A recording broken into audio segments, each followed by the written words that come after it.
Значимость гражданского общества обсудили на региональной конференции под названием «Гражданское общество. Новые пути развития».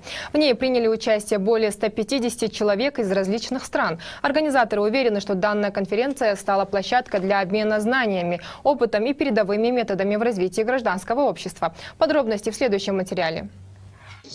Гражданское общество играет важную роль в улучшении жизни населения и развитии общества в целом. Об этом было сказано сегодня на конференции, посвященной гражданскому обществу и новым путям его развития. В Кыргызстане же оно активно развивается, и это важное положительное завоевание последних лет, сказала вице-премьер-министр Алтынай Омурбекова. В национальной стратегии устойчивого развития мы уделяем этому внимание. Мы уделяем внимание дальнейшему развитию сотрудничества, диалога государства и институтов гражданского общества. Чем сильнее будет гражданское общество, тем, я думаю, будет быстрее идти процессы преобразования.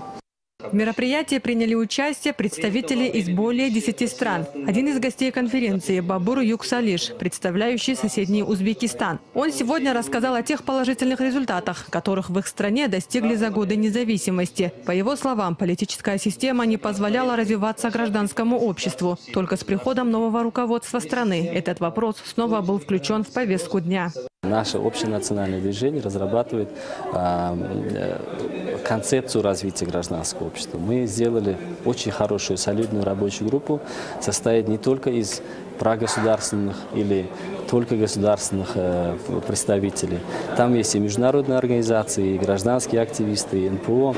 То есть мы такую сделали совещательную площадку, рабочую группу, которая сейчас разрабатывает эту концепцию. Она только начинается, и мы думаем, что в конце этого года мы уже примем эту концепцию, которая будет прописывать все основные моменты и проблемы, которые сейчас есть. Подобное мероприятие проходит в Кыргызстане впервые. Необходимость поднятия этого вопроса объясняется тем, что в обществе зачастую нет представления о термине «гражданское общество». Люди порой не знают о его роли и способности повлиять на силы, определяющие условия жизни страны и людей в ней. К тому же достаточно других проблем, мешающих работе объединений. С 2000-х годов практически не осталось постоянных устойчивых программ обучения для организации гражданского общества. И на самом деле сейчас мы видим, что новые организации, которые появляются, для них нет практически никакой возможности для того, чтобы обучиться организационному потенциалу, профессиональному потенциалу, проблема финансовой устойчивости. То есть финансирование организаций гражданского общества снижается по всему миру, и нужно искать какие-то выходы, какие-то решения. Эксперты отметили важность поддержки гражданского общества со стороны государства и уверены, только тогда общество самостоятельно начнет решать многие вопросы, не надеясь на государство. Чезгуль Атыева, Кудрат Ташмурзаев, Пятый канал. И продолжим обсуждать тему, поднятую в сюжете с нашими гостями. Сегодня у нас в студии сопредседатель открытого правительства со стороны гражданского общества Бакыт Сатыбеков и директор Ассоциации развития гражданского общества в Казахстане Джамиля Асанова. Добрый вечер, дорогие гости. Добрый вечер. Добрый вечер. Что представляет из себя гражданское общество? Госпожа Асанова, вам слово. Гражданское общество до некоторого момента всегда мы считали, что это не коммерческие, не правительственные организации. Но вместе с тем, как развивается демократия в наших странах, развиваются страны Центральной Азии, мы понимаем, что гражданское общество, понятие его немножко расширяется. Это граждане активные, это художники, это жители, это те люди, которые не остаются равнодушными к тому, что происходит вокруг нас. Спасибо. Господин Сатыбеков, скажите, пожалуйста, насколько эффективно функционирует гражданское общество в странах Центральной Азии?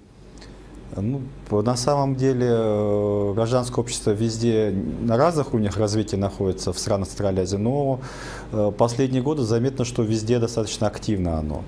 Наиболее бурно, конечно, происходит это в Кыргызстане, где наиболее широкая представленность из гражданских организаций во всех секторах, и на разных уровнях. Но в Казахстане тоже активно развивается, например, тот же институт общественных советов. Он по образу подобию Кыргызстана процесс начался чуть позже, чем у нас, но там достаточно широко увлекается общественность, и она неплохо особенно решает вопросы на региональном уровне, в городах, в мелких населенных пунктах. Спасибо. Госпожа Асанова, скажите, пожалуйста, а какие условия должны быть созданы для поддержки гражданского общества?